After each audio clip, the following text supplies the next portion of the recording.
If you can imagine yourself, you are now in a romantic relationship with someone.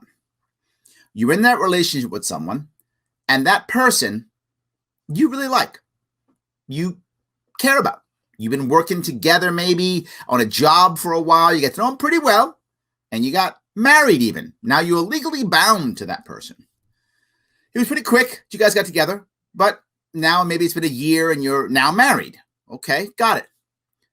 That person has some issues. Some issues.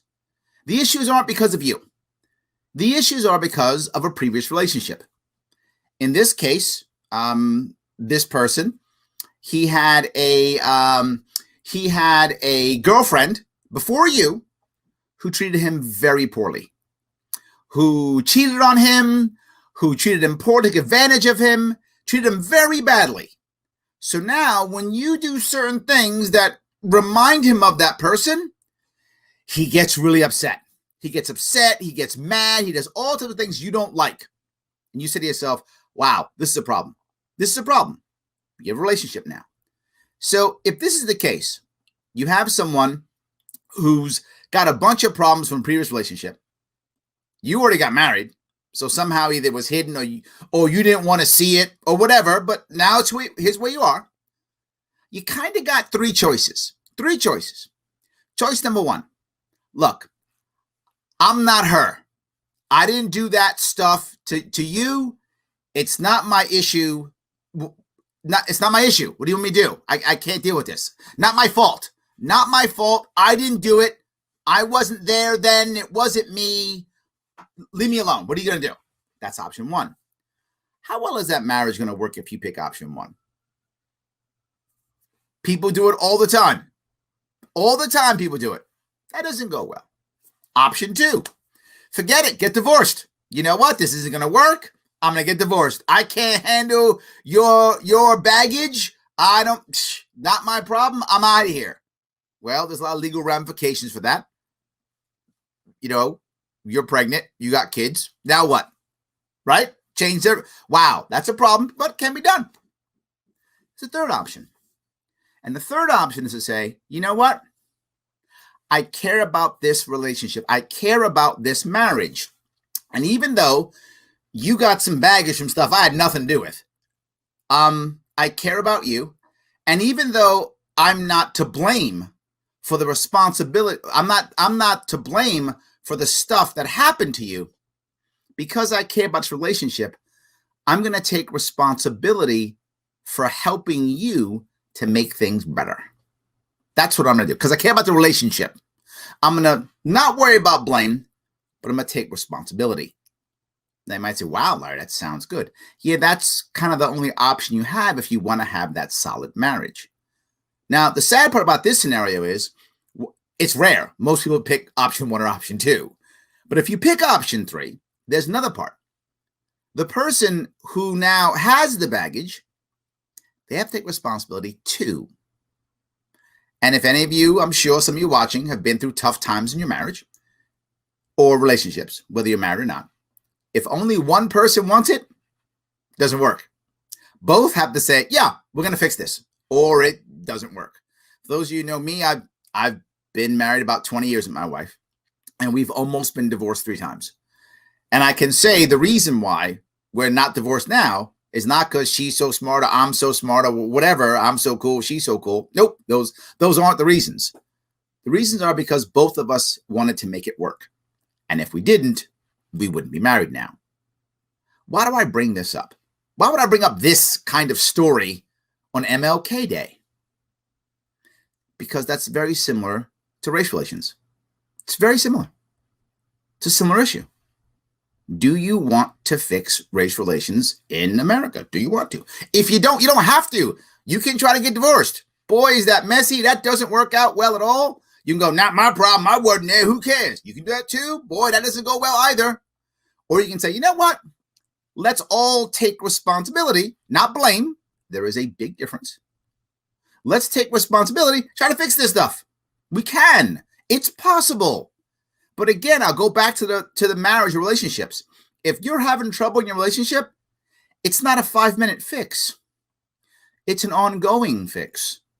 It's a long-term conversation, back and forth conversations. And so it's not just about, okay, you do this, I'll do that, fixed.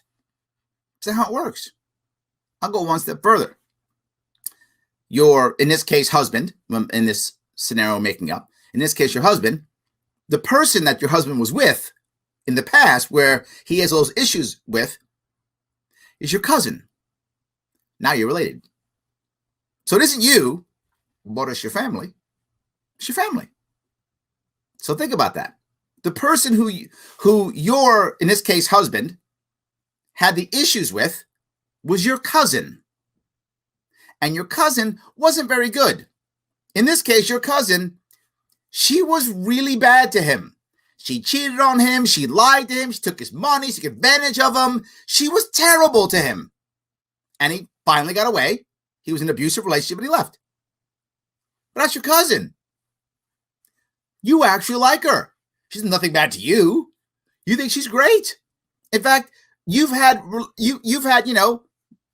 Christmas with her and holidays with her and all this stuff. She's your family member. You actually like her.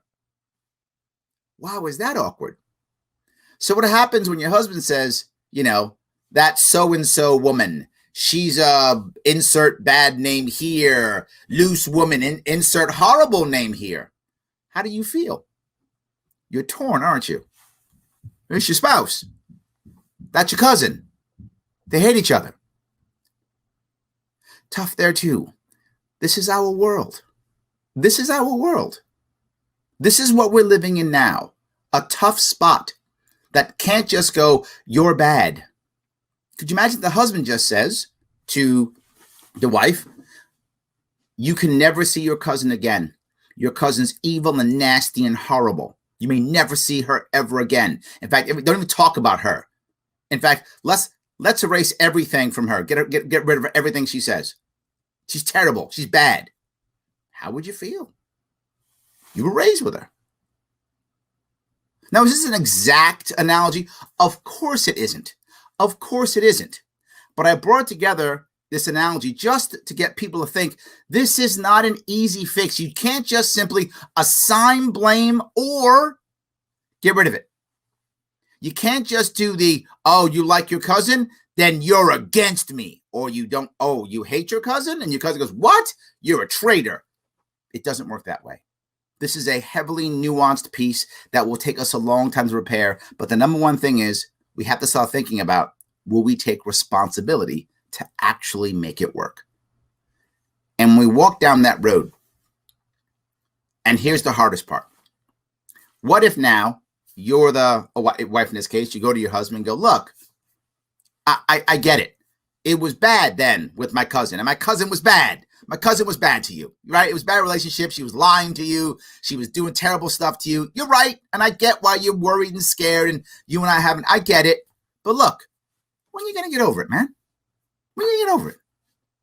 How does he feel when you say that? And they go, but Larry, he's got to get over it. You're right. He's got to. Larry, he should get over it. You're right. He should. That's correct. He should get over it. And he's got to get over it if he's going to survive and do well in his life. Yeah, you can't sit behind a relationship forever that hurt you and was terrible. Of course, if you've been through one, you got to move on eventually, or it's going to eat you forever. I get it. I do. But when you act that way towards him, how does he feel? And that's my point. Almost all of this isn't logical. It's emotional. And you hear me say this on this show, I don't know how many thousands of times. Humans are not only logical, they're also emotional. Both. Politics, heavily emotional. And all we do is throw facts at each other. You can't beat an emotional argument with logic. Doesn't work. Just doesn't work. You might think, I owned him or I owned her because I threw the logical argument at them. Yeah, but they still hate you. If we're going to move forward, we have to think to ourselves, is our communication, are our actions, are we judging them just by their accuracy? Or are we judging them by their results? Are we getting better? And I know some of you Ben Shapiro fans will say things like, well, facts don't care about your feelings. I know that. And that's insanely ignorant. I know that sounded bad when I said it, but you see how that just felt? That's a fact, by the way. It doesn't care about your feelings, right? It does, because your feelings decided how you heard that. And that's my entire point. Feelings are way more important than facts. Not even close. Way more. Feelings change facts. Feelings ignore facts. Feelings make up facts randomly. Feelings are far superior than facts. It's not even close. Facts got nothing on feelings. Facts are a joke compared to feelings. Feelings are everything. So, of course, in an issue like racism, we're talking about this now in MLK Day, right? These issues, relationships between the people in America, not just racism, obviously, but I'm bringing this up as an example, but sexism, bigotry, prejudice of any type, all of that is emotional. It is logical too, but heavily emotional. And we've got to start thinking of it that way. That's an important piece.